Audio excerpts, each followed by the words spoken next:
everyone, it is brickvalleyrail here again with another update on the layout, and today I'll be taking you through the layout and talking to you about the locos that I've bought and sold and the wagons that I got today.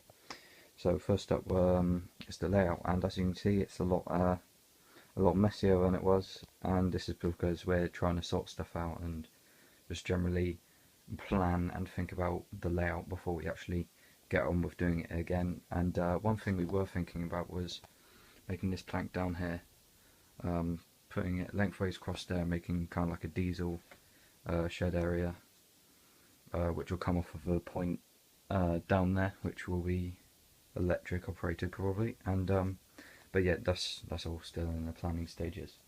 So next up is the works. Basically, this is a bunch of locos that we're either respraying, trying to weather, well, going to eventually, or going to make it work, or got to make it work.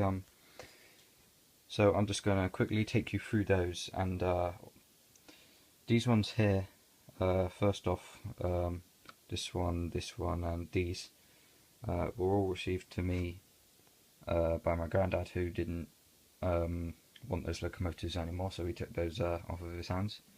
So the first one is, it doesn't actually have a name, but there was a name on it, and this one doesn't work, and it's been custom weathered by someone who had it before. So we're not sure what we're going to do with that one yet. Next one is British Rail King Charles II. It's kind of a nice blue colour, so I thought I would keep this one, and yeah, that one still needs a bit of doing up before it can work perfectly again, but it is a lot better than it was. This one I think is a castle or a manor class, another British Rail one. It is, it's not going to focus down here, Ilstoke Manor I think it says. Yeah, that's a black British Rail steam loco there, and we've got a class 31, the City of Derby Intercity APT power car. This one still needs a bit of doing up before it's working again, and this pantograph it will kind of go on, but it's not in perfect condition. One thing I'm not sure how to do is how to take the pantograph off, and I can't seem to find out how on Google at the minute. I should probably look on YouTube, but haven't had the time to at the minute. And then there's some other projects which are either new bodies, resprays, or weathering down here. So that's those, and some of the locos that I didn't actually want that have been passed on to me, I sold today, and managed to get some of these wagons in the part exchange with money. Included with these locos were the Blood and Cream rail car and the Class 92 EWS electric Victor Hugo, which you may have seen in the last video on the channel. So the wagons, I'm just going to quickly go through with you. So the first one was this one, which I seen in the store and found it quite like it's something most people would know about in and yeah, I'm not sure what kind of wagon it is. It says Hornby actually. Yeah, it's the Hornby wagon. And so yeah, that's a nice little touch which I can add with some other box vans, including this one which I got, which is a Castrol GTX wagon. This is a Lima one. Just needs a bit of cleaning up, and then it'll be it'll go good with these Castrol wagons that I got as well. These are both Castrol tanker wagons made by Hornby. The only difference with these two is that this one has kind of like white wheels, white painted wheels, whereas this one doesn't. It's just completely black plastic.